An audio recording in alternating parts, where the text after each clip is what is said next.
17 વર્ષની ઉંમરે જલારામ બાપાએ 4 ગામની યાત્રા કરી. બોલો જલારામ બાપાની જય. સંવંત 1876 ના મહાસુદ બીજ તારીખ 17/1/1920 સોમવારના રોજ સદાવ્રત બાંધ્યું છે. હવે બાપા દુકાને બેસતા પણ બાપાનો જીવ તો કેવો કે જે હોય બધું ભક્તોને આપે અને એવો જીવ. એમને ધંધામાં આમ એટલું બધું ધ્યાન નહીં એમનું. એટલે પિતાએ કહ્યું કે ધંધામાં ધ્યાન આપ, પણ બાપા તો બાપા જ રહ્યા, બરાબર. એમનું તો ભક્તિમાં જીવ. કાકાને તેરા પણ પછી એમ થયું કે આપણે સ્વતંત્ર, પિતાએ કહ્યું તારે સ્વતંત્ર કરાવવું કરવું હોય તો. એટલે સ્વતંત્ર ધંધો નહીં પણ સ્વતંત્ર રીતે રહ્યા અને સ્વતંત્ર રીતે રહી મહેનત કરે, મજૂરી કરે. બાપાનો ભજનને બધું પ્રખ્યાત એટલે બધા ખેડૂતો કે બાપા ના, તમે મજૂરી ના કરો, બાપા છો, તમે ભજનિક છો, આવા સંત છો. ના કે ભાઈ એમને ખવાય નહીં. બાપા સંદેશો આલે છે, મફતનું ના ખાઓ, મહેનત કરીને ખાઓ.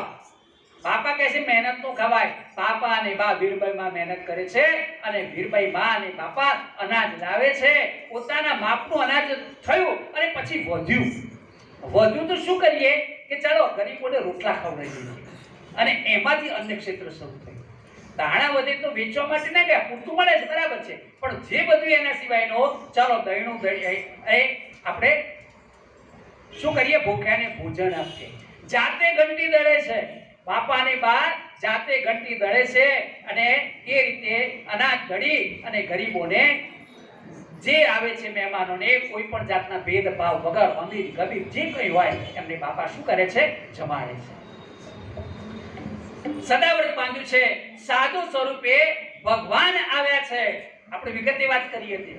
સાધુ સ્વરૂપે ભગવાન આવ્યા અને કહ્યું કે તમારા પત્ની જે છે એ પત્ની મને આપો. હું ઉંમર લાયક છું, મારી ઉંમર થઈ છે, હું ચાલી શકતો નથી, મારા માટે કોઈ જોઈએ મદદમાં, તમે તમારા પત્ની મને આપો. બાપાએ ભંડારી એટલે તરત, ભંડારી એટલે વીરભાઈ માટે ભંડારી કહેતા. ભંડારી આ સાધુ તમને માંગવા આવ્યા છે. ભંડારી કે એમાં શું, આ તો ભગવાનનું કામ છે, ચાલો હું જાઉં. અને માતા વીરભાઈ માતા એ સાધુ જોડે ચાલે, સાધુ જોડે આગળ ગયા છે અને બધા પાપાને બધા પાછા આવ્યા. પાપા સીધા પરભાર્યા, મંદિરમાં પરભારે શબ્દ વાપરે.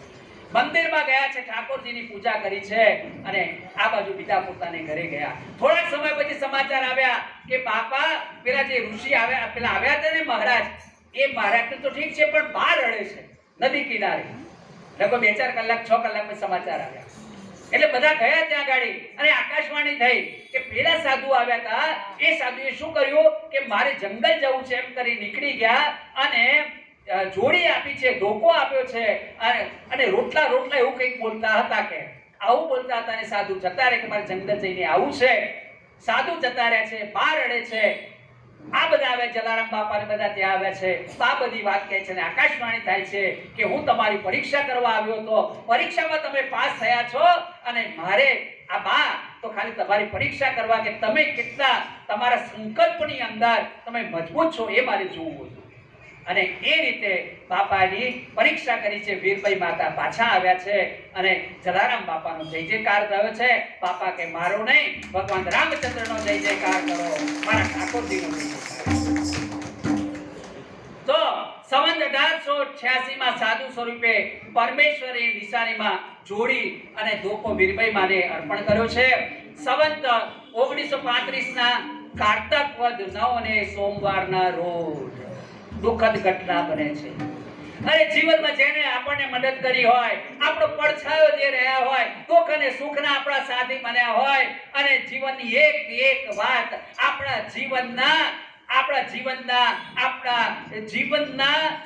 અર્ધાંગની આપણે જેને કહીએ એ જાણતા હોય અને એ જ્યારે આપણને છોડીને જતા રહ્યા હોય ત્યારે આપણું બધું જ જાણે જતું રહ્યું એવું લાગે.